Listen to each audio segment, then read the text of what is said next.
بسم اللہ الرحمن الرحیم۔ السلام علیکم۔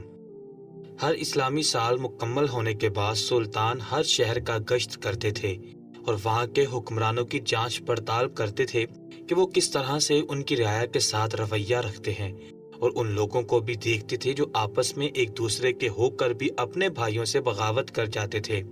سلطان اب تک بہت سے شہروں کا گشت کر کے وہاں کا حال جان چکے تھے۔ یہ ان کا ہر سال کا دورہ ہوتا تھا۔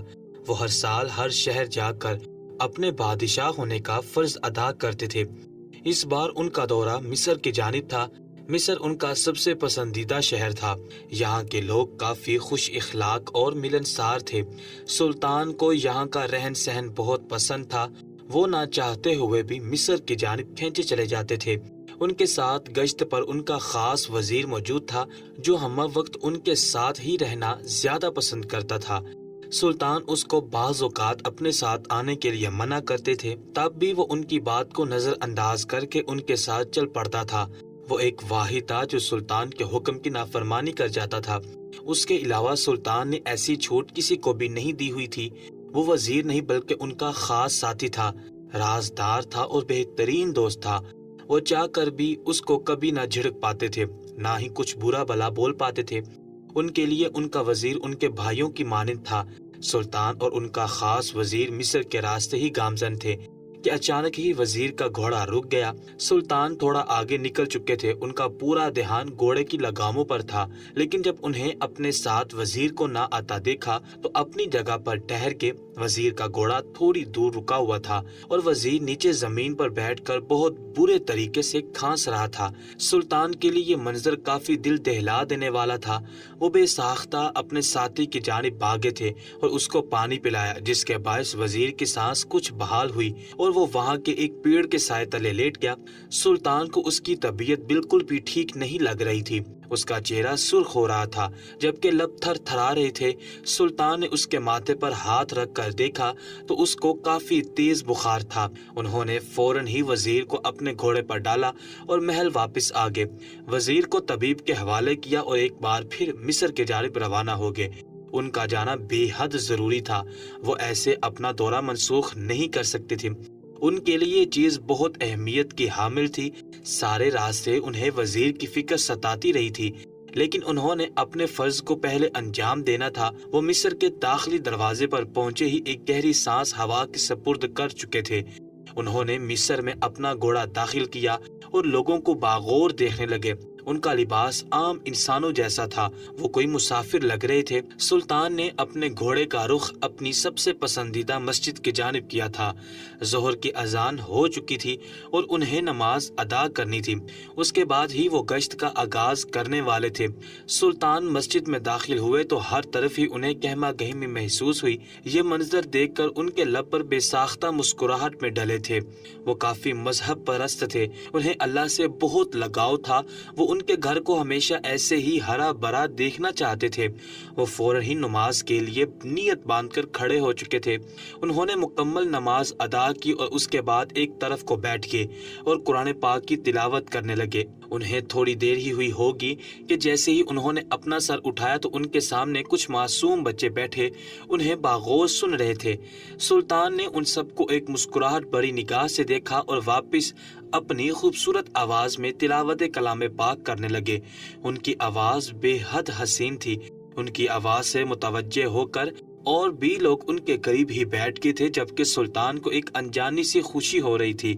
وہ بہت دل سے قرآن کریم کی تلاوت کرنے لگے۔ انہوں نے مسلسل آدھا گھنٹہ قرآن پاک کی تلاوت کی اور اس کے بعد اس پاک کتاب کو بند کر کے چوما اور گلاف چڑھا کر ایک طرف کو رکھ دیا۔ وہ اب رعایا کی جانب متوجہ ہو چکے تھے۔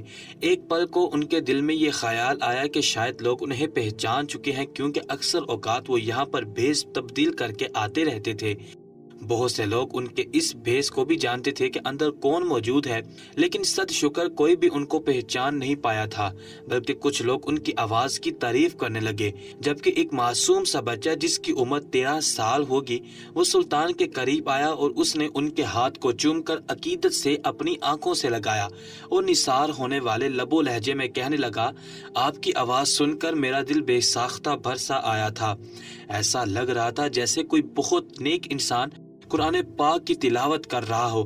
آپ کی آواز بے حد خوبصورت ہے۔ اللہ پاک آپ کو ایسے ہی قرآن پاک پڑھنے کی طاقت اور ہمت دے۔ جبکہ سلطان بے ساختہ آمین بول کر وہاں سے اٹھ چکے تھے، کیونکہ رش بڑھتا جا رہا تھا۔ اگر کوئی بھی شخص انہیں پہچان لیتا تو ان کا یہ دورہ بیکار جاتا، اسی لیے انہوں نے وہاں سے جانے میں ہی عافیت جانی تھی۔ وہ فوراً اپنے گھوڑے پر سوار ہو کر مصر کے بازاروں کی طرف چلے گئے تھے۔ اب وہ ہر بازار کا باغور جائزہ لے رہے تھے۔ ان کو تمام لوگ کافی اچھے لگ رہے تھے، کیونکہ وہ سب کے سب اپنے گاہک کے ساتھ کافی ایمانداری کا مظاہرہ کر رہے تھے، جبکہ آنے والے بھی بہت تمیز دار تھے۔ اس لیے انہیں مصر کا بازار، یہاں کے لوگ اور یہاں کا رہن سہن ہمیشہ پسند آتا تھا۔ وہ مزید آگے چلے گئے۔ ان کا ارادہ اب ان بدنام زمانہ گلیوں کی جانب تھا جہاں سے لوگ گزرنا اپنی توہین سمجھتے تھے۔ سلطان کو کچھ روز پہلے یہ بات معلوم ہوئی تھی کہ ایک بار پھر کوٹھے کو کھول دیا گیا ہے اور مرد اپنی ہوس بجھانے کی خاطر وہاں پر آ رہے ہیں۔ سلطان نے کچھ روز پہلے مصر آ کر ان کوٹھوں پر تالا لگایا تھا اور وہاں موجود تمام طوائفوں کو حراست میں لے کر کال کوٹری میں بند کر دیا تھا، جبکہ جتنے بھی ورد وہاں پکڑے گئے تھے ان سب کا سر قلم کر دیا گیا تھا، کیونکہ سلطان کے اصول میں یہی بات شامل تھی، جو زنا کرتا ہے وہ اس کو معاف نہیں کرتے تھے۔ وہ ان بدنام زمانہ گلیوں میں داخل ہو چکے تھے، لیکن وہ گلیاں پہلے کی طرح بالکل بھی رونق دار نہیں تھی، بلکہ سب جگہ ویرانی ہو رہی تھی۔ سلطان مزید آگے گئے تو انہیں دور ایک آدمی بیٹھا ہوا نظر آیا۔ ان کا غصہ سوا نیزے پر پہنچا تھا، یعنی ان کے حکم کی نافرمانی کی گئی تھی۔ وہ فوراً ہی خاموشی سے اپنے گھوڑے سے اترے اور قدم با قدم چلتے ہوئے اس آدمی کی طرف جانے لگے۔ اس آدمی کی طرف جاتے اس سے پہلے ہی ایک عورت اس کو اپنی جانب رجھانے لگی، یعنی ایک بار پھر کوٹھے کو کھول دیا گیا تھا۔ ان کے پاس آنے والی خبر جھوٹی نہیں تھی۔ انہوں نے سوچ لیا تھا کہ اس بار وہ اس کوٹھے کو کھولنے والے کو اتنی گندی موت دیں گے کہ وہ دوبارہ ایسی جرت نہیں کر پائے گا۔ جبکہ وہ آدمی کافی نشے کی حالت میں تھا۔ وہ فوراً ہی اس عورت کی جانب مائل ہو کر کوٹھے میں جا چکا تھا۔ انہیں سمجھ نہیں آ رہا تھا کہ یہ حرکت کرنے کی جرت کس نے کی ہے، کیونکہ پچھلی بار سلطان خود براہ راست یہاں آئے تھے اور اپنے ہاتھوں سے ان کوٹھوں پر تالا لگایا تھا۔ لیکن جس طرح وہ کوٹھا کھلا ہوا تھا، وہ اس بات کو ظاہر کر رہا تھا کہ یہاں پر یہ کام کافی دنوں سے ہو رہا ہے اور سلطان کو یہاں آنے میں دیر ہو چکی ہے۔ سلطان کا دل بہت برے طریقے سے ٹوٹا تھا۔ ان کو لگتا تھا کہ یہاں کے لوگ سدھر چکے ہیں، یہاں پر اب کوئی کوٹھا نہیں کھلے گا، لیکن یہ ان کی غلط فہمی تھی۔ جو گناہ کے دلدل میں لوگ دھنس چکے تھے، وہ اس گناہ سے نہیں نکل پا رہے تھے۔ سلطان نے اپنے گھوڑے پر بیٹھ کر اب رخ اپنے حجرے کی جانب کیا تھا۔ سلطان کا یہاں پر ایک حجرہ بھی مختص تھا، جہاں پر آ کر وہ اکثر ٹھہرتے تھے اور اللہ کی عبادت کرتے تھے۔ ان کا ارادہ اب رات کے پہر گشت کرنے کے لیے تھا۔ وہ اب دوبارہ کسی بھی مسجد میں نہیں گئے تھے، بلکہ انہوں نے تمام نمازیں حجرے میں ہی ادا کی تھی۔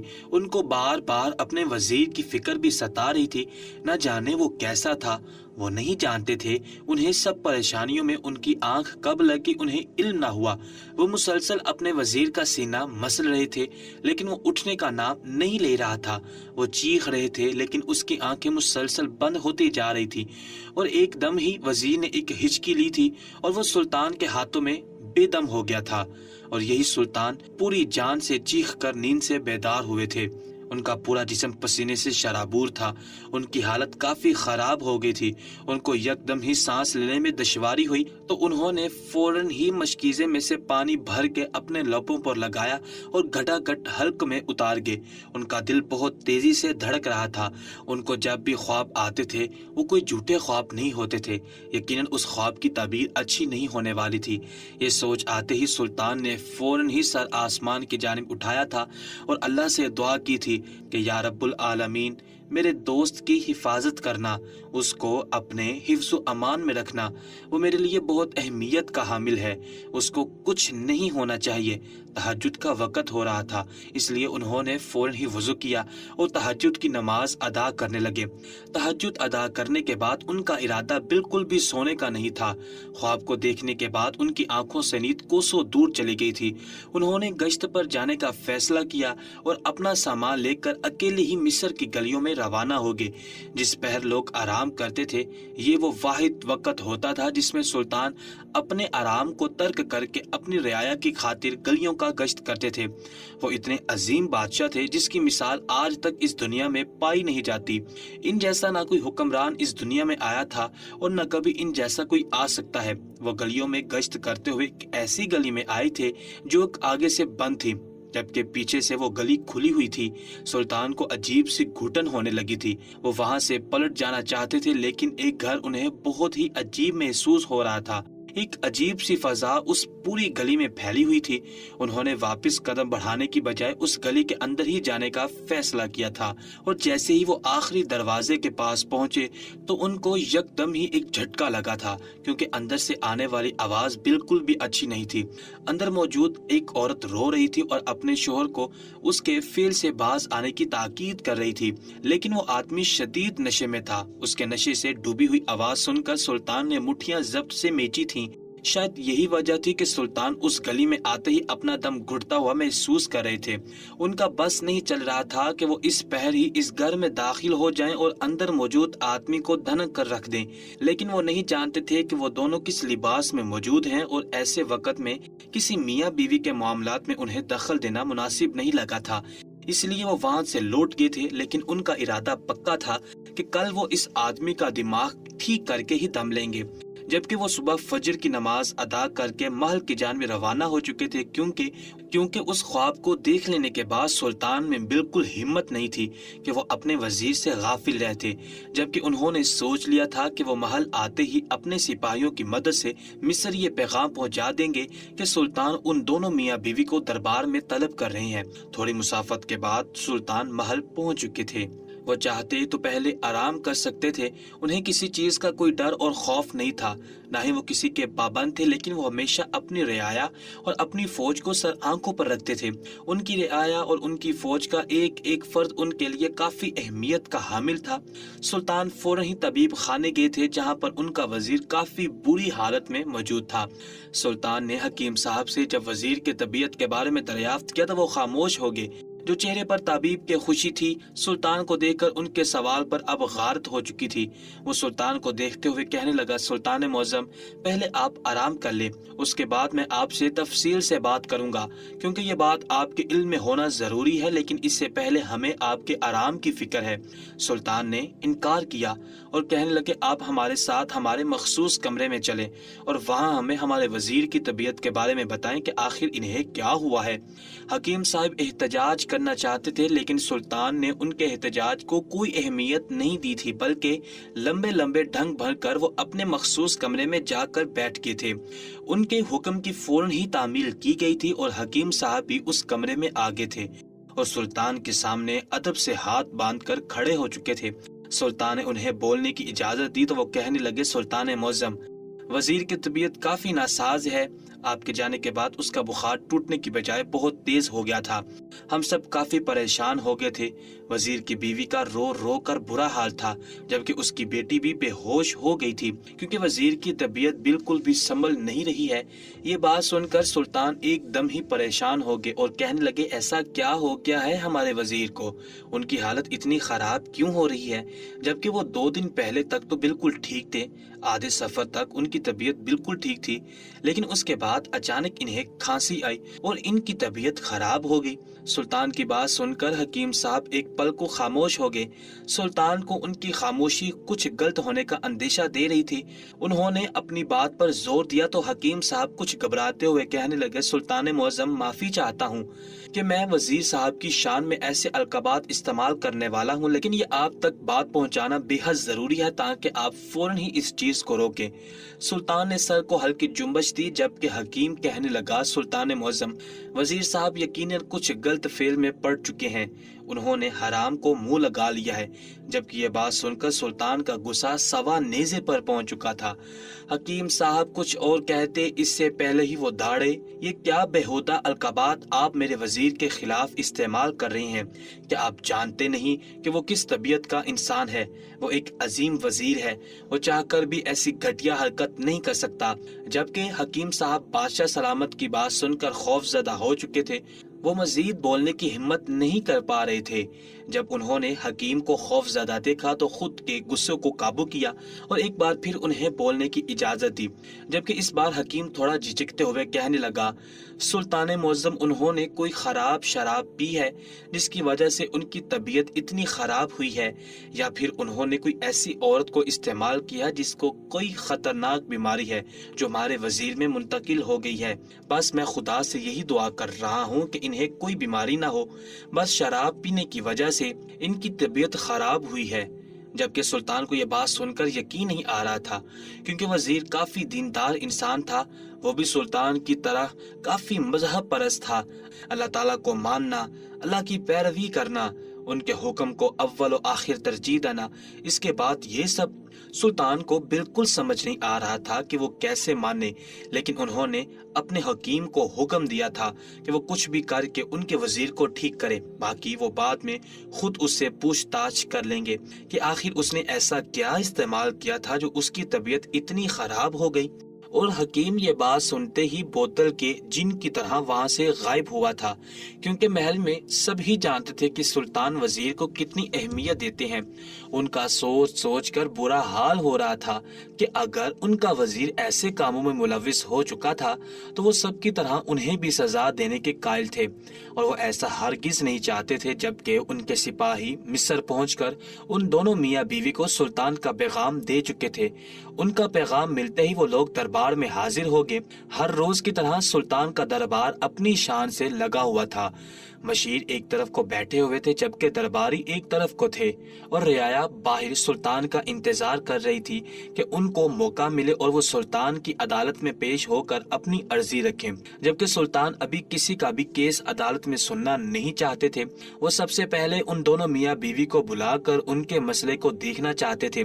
سلطان کے سوچنے کے بالکل ٹھیک مطابق وہ آدمی نشئی تھا، اور جب وہ دونوں میاں بیوی دربار میں حاضر ہوئے تو سلطان تذبذب کا شکار ہو گئے تھے، کیونکہ وہ آدمی کوئی اور نہیں بلکہ وہی کوٹھے کے قریب بیٹھا ہوا شخص تھا جس نے نشے کی حالت میں کوٹھے میں قدم رکھا تھا، جبکہ اس کے ساتھ موجود اس کی بیوی کافی معصوم اور شریف معلوم ہو رہی تھی۔ اس نے حجاب لے رکھا تھا اور نقاب سے جھانکتی ہوئی اس کی آنکھیں یہ بتانے کے لیے کافی تھی کہ وہ عورت کافی حیا پرست تھی۔ دونوں کافی گھبرائے ہوئے نظر آ رہے تھے۔